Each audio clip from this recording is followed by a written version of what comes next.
নমস্কাৰ, শিখামিনি কিচেনলৈ আপোনালোকক সকলোকে পুনৰবাৰভাৱে স্বাগতম জনাইছোঁ। মই আজি বনালোঁ মধুৰি জাম। মধুৰি জাম বনাবলৈ একদম সহজ হয় আৰু কম খৰচতে আমি ঘৰতে অতি সহজতে বনাব পাৰি। আৰু কেনেকৈনো মই জামখিনি বনালোঁ চাওঁ আহকচোন ভিডিঅ'টো। আৰু যদি আপোনালোকে মোৰ ভিডিঅ'টো প্ৰথমবাৰৰ বাবে চাইছে তেতিয়াহ'লে প্লিজ ছাবস্ক্ৰাইব, লাইক আৰু শ্বেয়াৰ কৰি দিব। আহক মই এতিয়া ভিডিঅ'টো আৰম্ভ কৰোঁ। মই জামৰ কাৰণে মধুৰি আধা কেজি লৈছোঁ আৰু ইয়াৰ ওপৰৰ যিখিনি বেয়া আছিলে সেইখিনি মই কাটি দিলোঁ। এতিয়া মই এইখিনি মধুৰিখিনি কাটি লওঁ।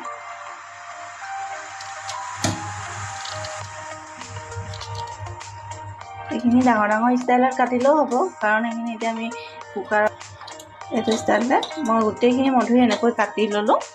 এতিয়া মই এইটো কুকাৰতে এইখিনি ভৰাই দিছোঁ মধুৰিখিনি। তাৰপিছত মই ইয়াত এনেকৈ পানী দি দিওঁ। পানী মানে মধুৰিখিনিতকৈ অলপমান ওপৰলৈকে দিব আৰু ইমানটো জোখতে দি দিব।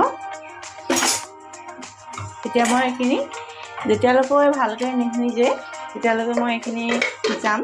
কমচে কম 5টামান হুইচেল মাৰিলেও হ'ব। এতিয়া মই এইখিনি সিজাই লওঁ। মোৰ এতিয়া মধুৰিখিনি ভালকৈ সিজি গ'ল। চব এইটো ষ্টাইলত সিজি গৈছে ধুনীয়াকৈ। এতিয়া মই এইখিনি মধুৰিখিনি একদম ধুনীয়াকৈ এনেকৈ ভাঙি দিম। এনেকৈ ভাঙি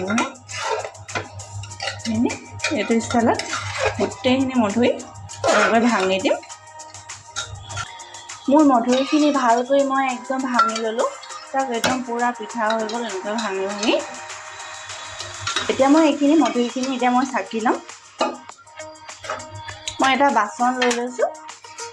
তাৰপিছত মই এখন থাল লৈ লৈছোঁ। আপোনালোকে খৰাহিও লৈ ল'ব পাৰে। তাৰপিছত মই এইখিনি লাহে লাহে গোটেইখিনি মই এনেকৈ মধুৰিখিনি ইয়াতে দি দিম।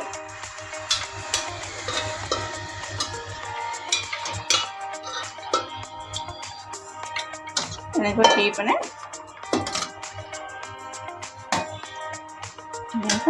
এনেকৈ হেঁচি হেঁচি দিলে তললৈ গোটেইখিনি ৰসখিনি বাচনটোলৈ গুচি যাব।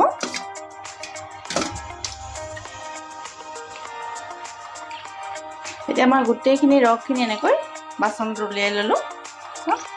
এইখিনি উলিয়াই পিনে কৰিলে মানে একদম সহজ পদ্ধতি হয় আৰু মানে ঢাকনিয়ে আপোনালোকে এতিয়া মই চাকিম বাৰু, হ'লেও মানে প্ৰথমতে এইখিনি ঘৰদাখিনি আগে উলিয়াই লৈছোঁ। এইখিনি চাওক গোটেইখিনি তললৈ গুচি গ'ল। তাৰপিছত এতিয়া মই এইখিনি মই চাকি দিছোঁ। এতিয়া মই গোটেইখিনি ৰস এনেকৈ উলিয়াই ল'লোঁ। এতিয়া মই এইখিনি আপোনালোকক বনাই দেখুৱাইছোঁ।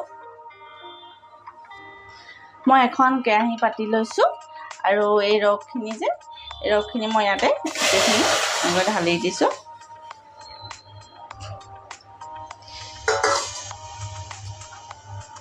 তাৰপিছত মই এইখিনি চেনি এবাতি লৈছোঁ।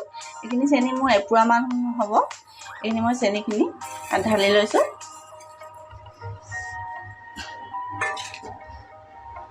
তাৰপাছত মই ইয়াত ইলাচি আৰু ডালচেনি দি দিছোঁ। তেতিয়া মানে গোন্ধটো ধুনীয়া আহে, সেইটো কাৰণে দি দিছোঁ। আপোনালোকে যদি নাথাকে তেতিয়া নিদিলেও হ'ব বাৰু, হ'লেও দিলে মানে অলপমান গোন্ধটো ভাল আহে, সেইটো কাৰণে মই দি দিছোঁ। এতিয়া এনেকৈ লৰাই থাকিব লাগিব। প্ৰথমডোখৰ বাৰু ইমান নলৰালেও হ'ব, পাছত অলপ লৰাব লাগিব। হৈ গৈছে। মই এতিয়া দিম ইয়াত ফুড কালাৰ। এইটো হৈছে মোৰ অৰেঞ্জ ফুড কালাৰ। মই অৰেঞ্জ কালাৰ অকণমান ইয়াত ব্যৱহাৰ কৰিম। আপোনালোকে যদি এইটো ষ্টাইলত ইমান কম বেছি নাই দিয়া, নিশ্চয় অকণমান দি দিছোঁ ইয়াতে।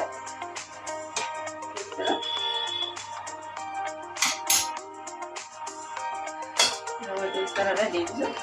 আপোনালোকে যিকোনো কালাৰ ব্যৱহাৰ কৰিব পাৰিব ইয়াত। আৰু যদি এনেকুৱা মধুৰিৰ যিটো কালাৰ থাকে সেইটো যদি এনেকৈ থৈ দিবও পাৰিব, মোৰ কথা নহয়। কিন্তু অলপমান যিকোনো অলপমান কালাৰ এটা দিলে অলপমান ভাল লাগিব আৰু সেইটো কাৰণে এনেকৈ দি দিছোঁ। এতিয়া এইখিনি ভালকৈ একদম ধুনীয়াকৈ শুকুৱাই দিম। পানীখিনি মোৰ জামখিনি একদম ডাঠ হৈ গ'ল, চাওক একদম পানীটো অলপমান শুকাই গ'ল। এতিয়া আপোনালোকে একদম লৰাই থাকিব পুৰা ভালকৈ, নহ'লে তলত লাগি ধৰিব। এতিয়া মই এই যিখিনি ডালচেনি আৰু ইলাচিবোৰ দি দিছিলোঁ যে, এইখিনি মই এতিয়া আঁতৰাই দিম।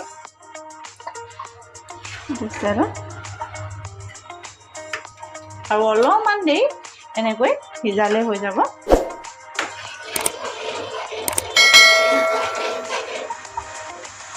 মোৰ এতিয়া জামখিনি হৈ গ'ল, চাওক একদম এনেকুৱা হৈ আছে।